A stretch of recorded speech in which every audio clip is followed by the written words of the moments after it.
saya Roji Mayo Ginting.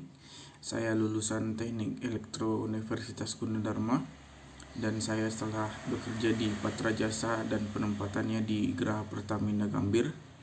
Dan saya telah mengikuti pelatihan MEP HVAC dari PT Mino Karya Sejati.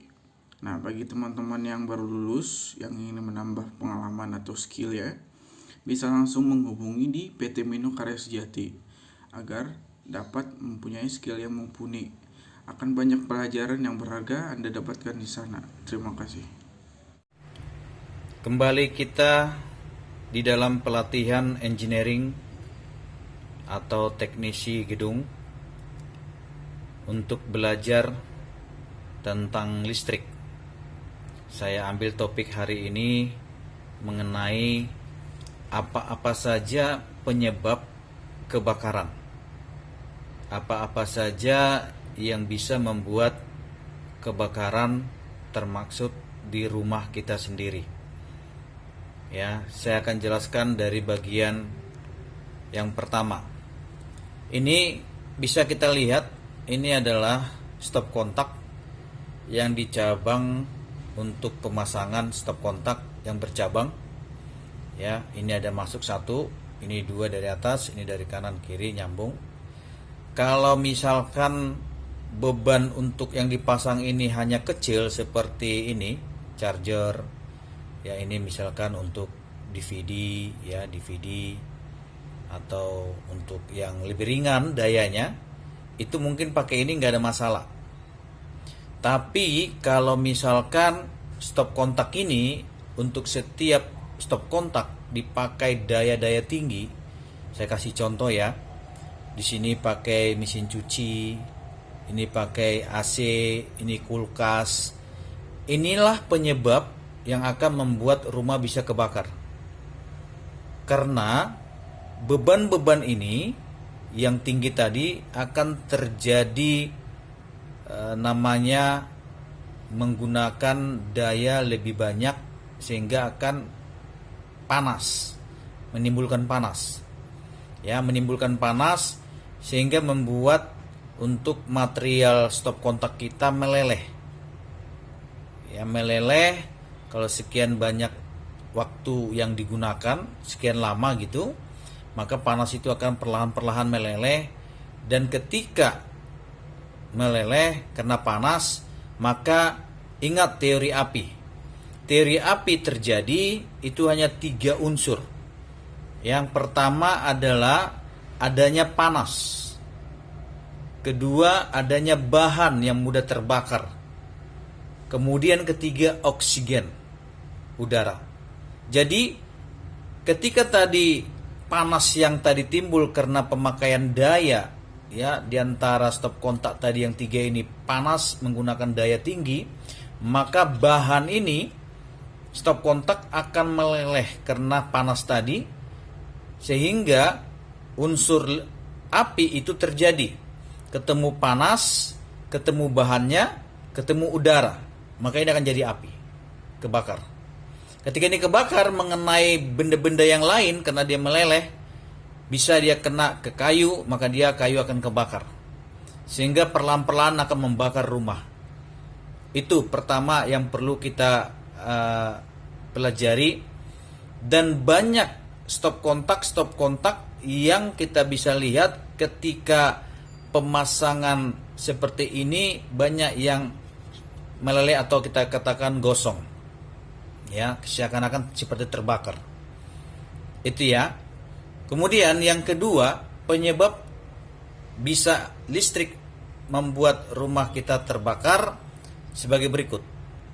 Yang kedua adalah kita melihat di dalam sini, ya, ini bisa terjadi menimbulkan api, ya, dengan catatan kalau stop kontak yang ini mempunyai lubang stop kontak yang 2 ini longgar, enggak mengikat dia. Seperti ini misalkan kita tekan, ini kan mengikat. Ini bagus, berarti sistem transfer muatannya, ya, sistem aliran listriknya berjalan dengan baik. Tetapi seandainya ini longgar, ya, sehingga masuk ini terdapat ngeplong namanya, sehingga itu akan membuat ini gosong. Ya, pernah teman-teman mungkin mengalami itu bahwa stop kontaknya bisa di sini gosong, terbakar, karena ini masuk ke dalamnya itu longgar. Ya, sehingga membuat sistem transfer muatan listriknya itu terganggu, sehingga akan membuat terbakar di sini. Kena gosong, kena panas, kan akibat tidak mengikatnya dia menimbulkan panas, sehingga panas itu akan melelehkan bahan dari stop kontak. Dan ingat tadi seperti dari awal, unsur api itu terjadi jika 3 unsur itu menyatu. Udara, panas tadi akibat longgar tadi, kemudian bahannya ini bahan dari plastik, ya, stop kontak, sehingga ketemu dengan udara maka api akan terjadi. Kebakar ini stop kontak, maka stop kontak ini kalau ada di sekitarnya kayu, kain, maka itu akan menjadi apinya lebih besar, ya. Jadi ada beberapa yang sudah saya jelaskan, 1 dan 2 akibat dari aliran listrik membuat rumah terbakar. Kemudian yang ketiga, penyebab rumah kita bisa kebakar karena arus listrik. Yang ketiga adalah dari kabel. Ya, ini kabel mempunyai spek ataupun tipe untuk beberapa kabel yang seharusnya memakai ukuran kabel berapa ketika kita menggunakan daya listrik. Ya, jangan sampai kita menggunakan kabel yang daya listriknya tinggi, tapi kita menggunakan kabel yang ukurannya kecil. Ya, saya kasih contoh misalkan. Kalau misalnya instalasi listrik rumah kita itu menggunakan kabel listrik yang ukurannya itu 2,5 mm diameternya per kabel, ya, ternyata kita menggunakannya di bawah 2,5, mungkin di 1 mm. Ternyata kita menggunakan arus listrik yang seharusnya memakai 2,5 mm. Jadi kalau kita menggunakan arus listrik yang tinggi, kabelnya tidak mampu menampung aliran listrik, maka kabel ini akan panas. Ya, kabel ini akan panas. Kabel ini di mana dia disatukan, misalkan dia di kayu atau di mana kabel ini, ketika kabel ini panas, maka otomatis panas itu sekian lama mengalirkan listrik, sekian lama dia mengalami panas, maka nanti kabel ini meleleh. Karena daya kapasitas listriknya lebih tinggi dari penampangnya atau pengantar arus listriknya. Sehingga akan kabel ini meleleh. Seperti yang saya jelasin, jika meleleh, maka panas tadi ketemu dengan bahan yang mudah terbakar, ketemu dengan udara, maka akan menjadi api. Jadi jika kabel ini terbakar, maka di sekitar dia ada kain, kertas, atau kayu, maka akan terbakar, sehingga menjalar ke seluruh rumah kita. Itu penyebab ketiga, ya, bicara kita kabel. Ya, kemudian saya akan bicara penyebab keempat supaya teman-teman bisa memahami kenapa bisa arus listrik yang di rumah membuat rumah kita kebakar. Kemudian yang untuk bagian keempat, kenapa rumah kita bisa kebakar karena arus listrik dari rumah kita. Ini misalkan kabel, ya, kabel yang mengalirkan arus listrik di rumah kita. Ternyata kabel ini digigit tikus. Ya, untuk fasenya dan netralnya digigit tikus. Ya, kita tidak tahu tikus itu menggigit kabel kita sehingga terkelupas, sehingga tidak ada isolasinya, sehingga tembaganya langsung kelihatan. Dan ternyata ketika kita menggunakan kabel ini untuk mengalirkan listrik, maka ketemulah antara fase dengan netral, maka terjadi korslet. Nah, korslet inilah yang mengakibatkan terjadi percikan api. Kalau terjadi percikan api, maka ketemu dengan bahan, maka bahan itu akan kebakar. Ya, ini akibatnya yang keempat, kenapa bisa rumah kita kebakar.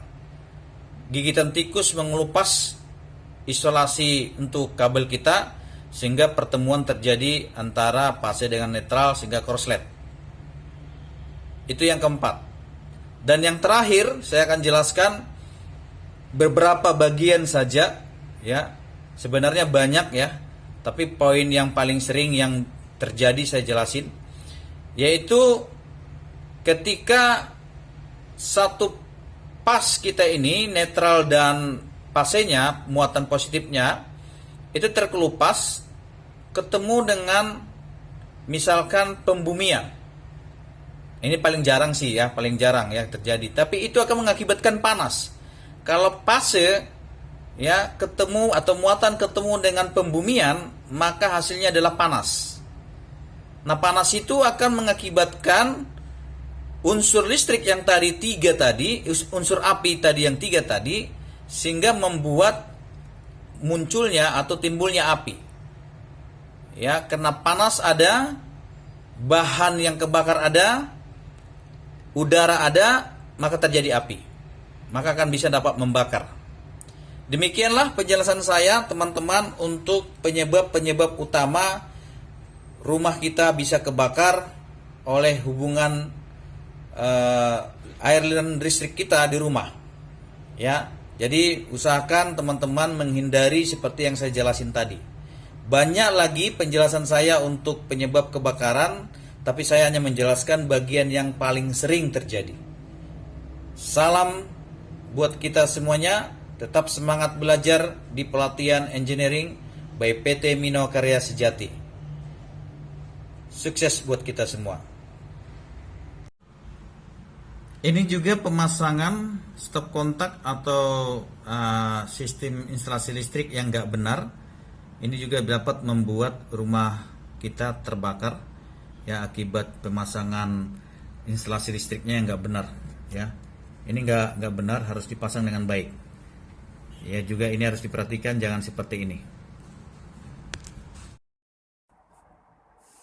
Assalamualaikum warahmatullahi wabarakatuh.